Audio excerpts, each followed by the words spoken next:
Every workplace has the same cast of characters, and after a few jobs, you start to wonder how every company keeps hiring the same people. The favorite who survives mistakes that would have ended anyone else, the workhorse who carries the team and still gets told the timing is not right for a promotion, the meeting performer who talks for 8 minutes, says nothing you could write down, and somehow sounds like the most senior person in the room, the one who left emotionally 6 months ago and still answers everything with a flat, "sounds good." The company calls these personalities, but they are closer to things the workplace grew on people over time, because people become what the workplace rewards, tolerates, exploits, excuses, or punishes. The personality is mostly just the residue. Here are the 12 the system manufactures, starting with the ones it rewards because they tell you what it actually values. The first is the golden child. Maybe they are genuinely good at the job. That part almost does not matter because talent is not what makes a golden child. Interpretation is. Once leadership has decided someone is high potential, everything that person does gets read through a flattering lens. A missed deadline becomes an ambitious stretch that taught them something. A blunt email becomes refreshing candor. The same behavior that would put another employee on a performance plan reads as drive and hunger. They get the visible projects, the introductions, the soft landings when something breaks, and a standing line of credit on the benefit of the doubt. A senior person vouching for you in rooms you will never enter can change how your work is judged before anyone reads it. Watch it happen in the calibration meeting, the closed room where managers rank their people against each other once a cycle.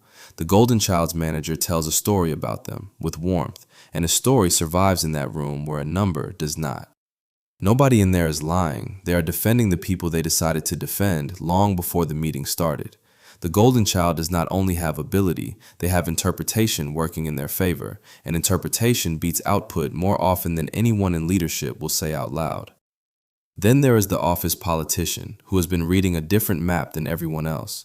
Most people study the org chart. This person studies the power chart, the real one that never gets printed. They know who actually makes the decision, whose opinion moves a room without a vote, who has to be briefed before a meeting so they are never caught off guard, and who can never be corrected in front of others no matter how wrong they are. This is not automatically a villain.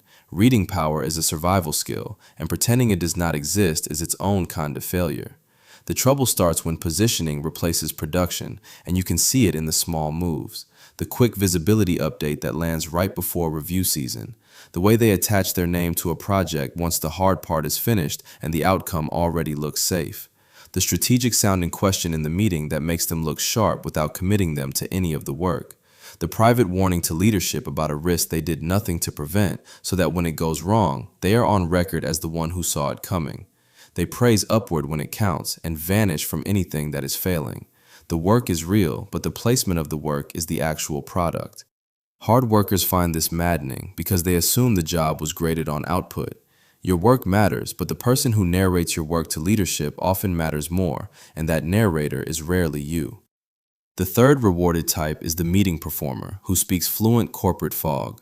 They learn that in a lot of rooms, sounding sharp gets rewarded faster than being right, so they talk.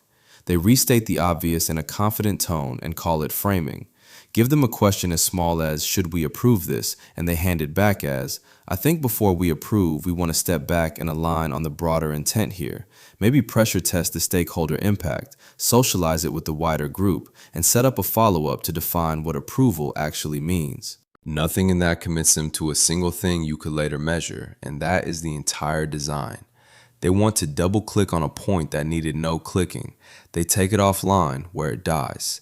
They have confused airtime with leadership, and the system keeps paying for the confusion because an organization that runs on meetings will always overpay the people who are good at meetings.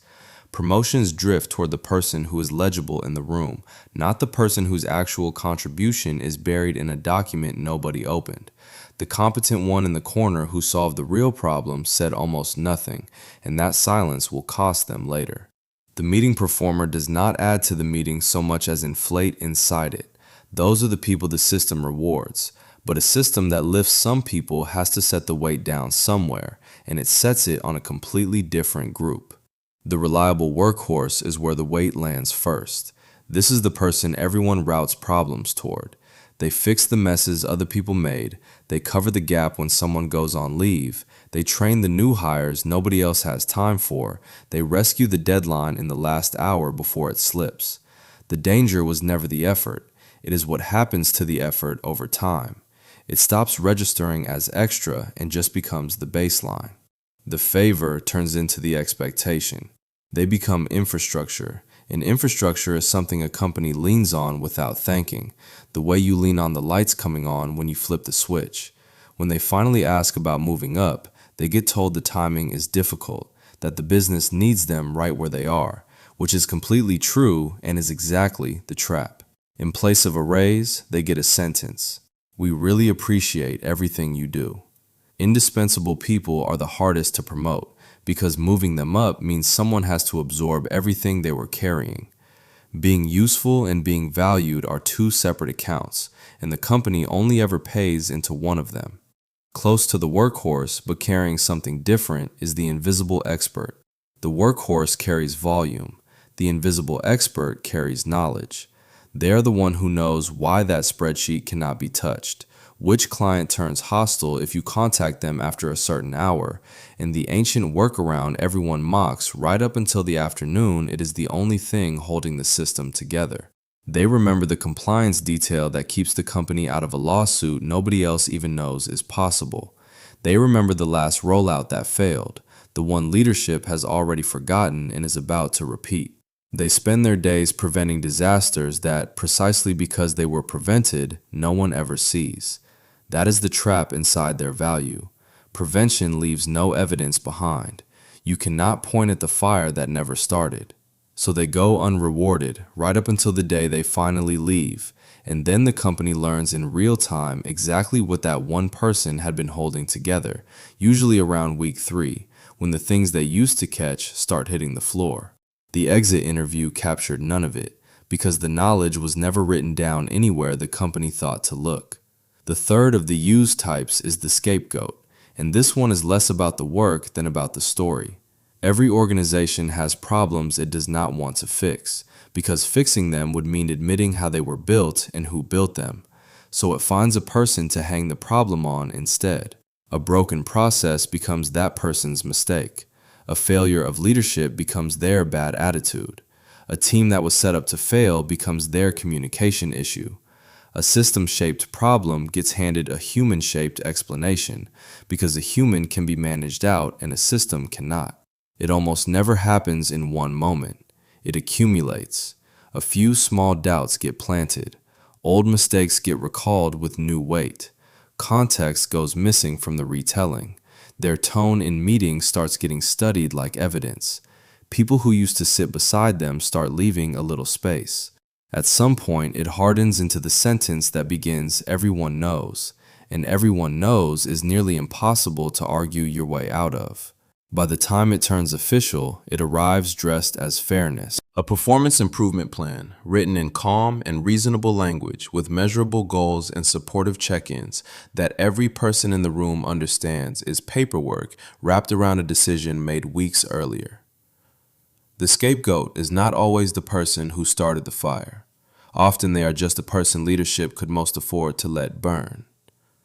And if you have ever been praised as dependable and then handed more work as the reward, do not move past these too fast, because being useful to the system has never been the same thing as being safe inside it. People do not absorb that kind of treatment forever without changing. When the deal stops adding up, they adapt, and the next 3 types are what that adaptation looks like from the inside. The first is the recalculator. There is a popular 2-word label for this person, the one the internet repeats endlessly, the one a manager says in a faintly disappointed tone. That label is dishonest. They did not stop caring one morning, and they are not lazy. They ran the numbers again. There was a stretch when they gave the extra hour, the extra loyalty, the after-hours availability, the yes to everything outside their job description. Then they watched, closely, what all of it actually bought them. No meaningful raise, no protection when protection mattered, no promotion, more of the same work and a thank you in passing. So they made a cold, rational decision. They now do the job they are paid for and have stopped donating the rest. From the outside, it reads as withdrawal. From the inside, it is a contract being corrected to match reality. The Recalculator did not lose their drive overnight. They stopped believing the extra mile led anywhere worth the walk. Then there is the burned out believer, the genuinely sad one, because they never recalculated anything. They still believe. They believe effort is supposed to matter, that loyalty gets returned, that if they carry enough weight for long enough, someone with authority finally notices and sets it right. So they stay late. They answer the message at night. They feel guilty for resting on a Sunday. They rescue the same fragile systems again and again and tell themselves the next save is the one that finally gets seen. They take a lukewarm review personally and resolve to try even harder, which is exactly the response the place is engineered to produce. Their body keeps a record their calendar does not. The cruelest mechanism in the whole place is that the system pulls the most out of the people who care the most because they are the cheapest to overwork. You never have to push someone who is already pushing themselves on your behalf. And if that one landed a little too close, it is probably because some part of you still believes being exhausted is proof that you matter. The burned out believer stays loyal to a version of the workplace the company stopped honoring years ago, if it ever truly offered it at all. The third coping type is the strategic survivor, the one who came out the far side without going numb and without turning toxic. They learn the machine without bowing to it. They keep records because they have watched memory get rewritten in real time. They hold their boundaries without announcing them as a policy. They manage how visible their work is instead of trusting it to speak for itself, because they have seen that it does not. They stay out of the gossip economy, protect their own workload, keep their reactions controlled in rooms where reactions get collected and used later, and build something outside the company so no single manager owns their whole future. It would be easy to make this the hero of the video. It is not that clean. The cost shows up later, in private. They are calmer and also less open, safer and harder to reach. They learn to protect themselves so well that the trust they used to hand out by default is gone, and it does not fully come back. A healthy workplace would not require an employee to also be part lawyer, part diplomat, part detective, and part archivist of their own contributions just to stay safe inside it. But this is the workplace that exists. The strategic survivor read it accurately and paid for the reading. They learned the system without worshiping it, and a piece of them stayed out there in the cold so the rest could stay safe. Stay inside the machine long enough and work stops being only work. For some, it becomes a performance they put on with the badge every morning. For others, it grows roots and turns into an identity. And a smaller group has already started turning the job into an exit they are building in the background. The corporate actor understands that work is theater and has decided to act the part well. They smile through exhaustion. They write that they are excited about an assignment that fills them with dread. They say happy to help when it is not their job and they are not happy. They applaud an initiative in the all-hands they privately know will be dead by spring. It looks like dishonesty, but it is closer to unpaid emotional labor, the kind the job demands and never once lists in the description. Professionalism, most of the time, just means editing your real reactions down to the approved ones. When enough people edit themselves the same way for long enough, the company points at the result and calls it culture. If you have ever typed happy to help while your face was doing something very different, congratulations, you have performed the role. What separates the actor from the true believer is awareness. The actor knows it is a role. They clock in, perform the required mood, and clock out with some part of themselves still intact. Corporate America does not only buy your hours, it buys your face and the narrow band of feelings you are allowed to show while wearing its name. The Company Loyalist took that same performance one layer deeper until it stopped being a performance. They defend the company the way a person defends the family that raised them. They explain away the bad policy before you have finished describing it. In their mouth, overwork gets renamed commitment, and exploitation gets renamed opportunity. Burnout becomes a personal failure of resilience, as though the structure around it had nothing to do with it. They keep a line ready for every objection. It is just business. At least there is a job.